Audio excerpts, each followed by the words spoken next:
when I was younger, being 13 or 14 years old, I never had a mentor. I never had someone who, especially when I was younger, I'm saying, who could tell me, okay, if you want to, for example, become bigger and stronger in the gym, I'm going to be your mentor. I'm going to tell you how to eat well, how to train, how to track your macro. I never had a mentor.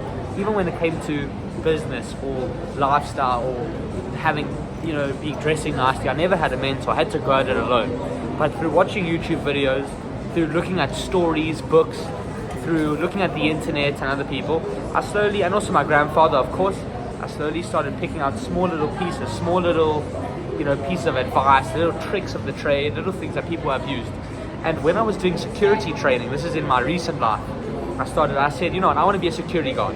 In South Africa, a lot of people will try to, for example, if you have a shop, I know lots of people who have shops, who have stores where they sell things, they collect payment in cash. But all of them need to take that money from cash in their store and put it in the bank. So in South Africa, there'll be something called cash in transit.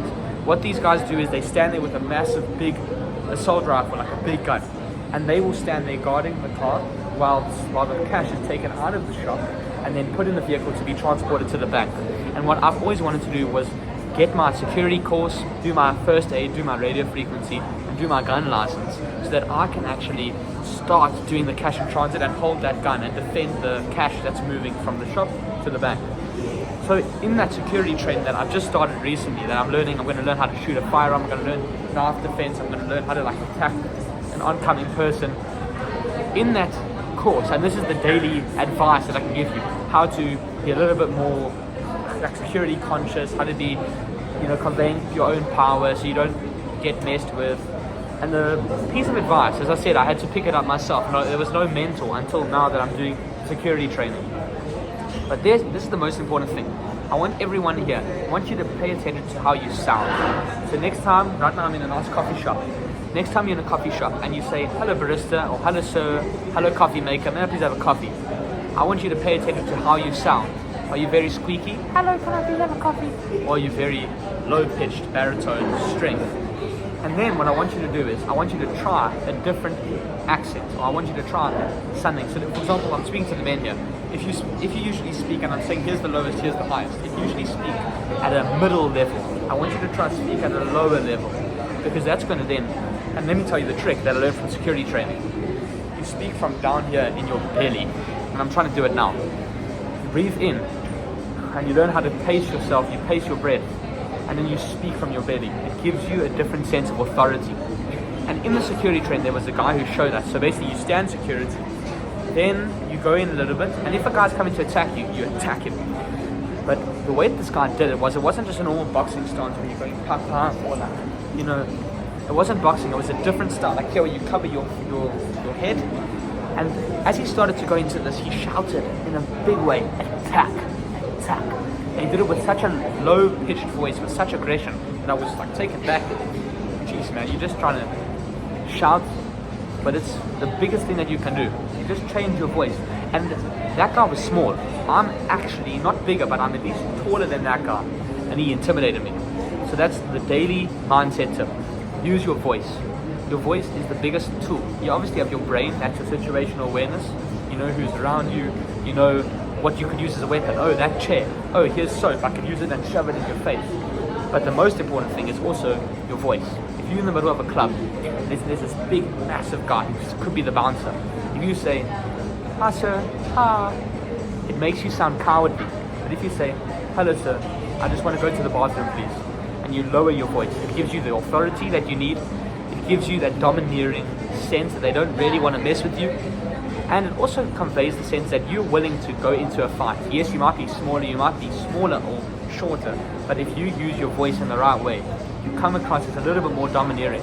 And there have been people that I know, friends of mine, friends from my school, friends from my community, who also did cash in transit or learned how to shoot a firearm, who went into the course.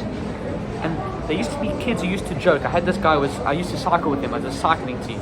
And we were going to cycle from here in my country to like far down by the coastline. It's a long distance, like 100 kilometers.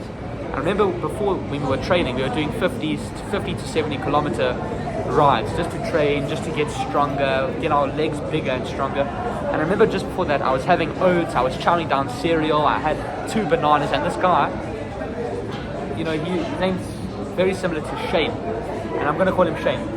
Shane said, yes, but you're chowing down so much, you're going to like crap your lungs out. And then I saw him after 2 years, fast forward, at the security course. He was an instructor, teaching us how to fight and how to be aggressive and how to lower our voices. And this guy became a killer, like a mobster. And I know it wasn't because of how he was, carrying himself. Yes, it was something like you hold your hands here or whatever. But that wasn't what it was. It was actually that his voice had lowered. And so when I said, hey Shane, don't you remember, you know what I'm going to do after the training tonight? I'm going to go have banana and cereal. I thought he was going to laugh, and I smiled at him. But actually what happened was, he was very domineering because he had that scowl face, and he lowered his voice. He barely said anything. So if you don't do those two things, you barely say anything, and you lower your voice, there ain't no way that you're going to come off as less domineering or less dominant. And that's going to give you the edge over someone else who doesn't have that knowledge. That is what you need to get ahead in life. Because it comes down so many times. When I used to buy stock online, and I used to buy and sell online, still do a bit. When I went to the industrial side of town with the Chinese, like Chinese mafia bit that I was buying from, I used to be very, very submissive and timidly and cowardly until I started saying, I'll pay you 15 Rand for every single item. I want to buy 100 of them. When I said that with a high-pitched voice, can I please have 15 units? It didn't mean anything. But when I said, I'm going to buy 1,000 units, 15 Rand each, they really believed me. And when I actually dished out the dosh and put the cash there, that's when they believe me. Sometimes the difference between winning a deal and losing a deal is just having the right accent. Sometimes the difference between having, let's say, a person making coffee, I'm in a coffee shop, respect you and not ask questions, say yes and then get it done, is the difference between having a timidly voice and having a strong voice. If you learn to use your voice, there's a reason. Yeah, a lot of people think singing doesn't need any training, that you can just sing la la la la la and it sounds good. No, even professional opera singers have to read sheet music. They learn how to change the octave of their voice. This voice is actually a musical instrument. It can be used to make people laugh. It can be used to make people cry. It can be used to make people scared. And it can also be used to make people enjoy the sound of it. You just need to decide how you use your weapon.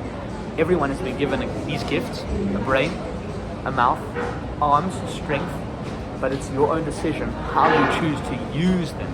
And I've luckily picked up different things from security training, from living life, from seeing people, and that's helped me to use my voice in the right way. If you go look at my old videos from already a few months ago, you'll see that my voice wasn't properly in tune. I didn't decide that I'm going to do it low or high.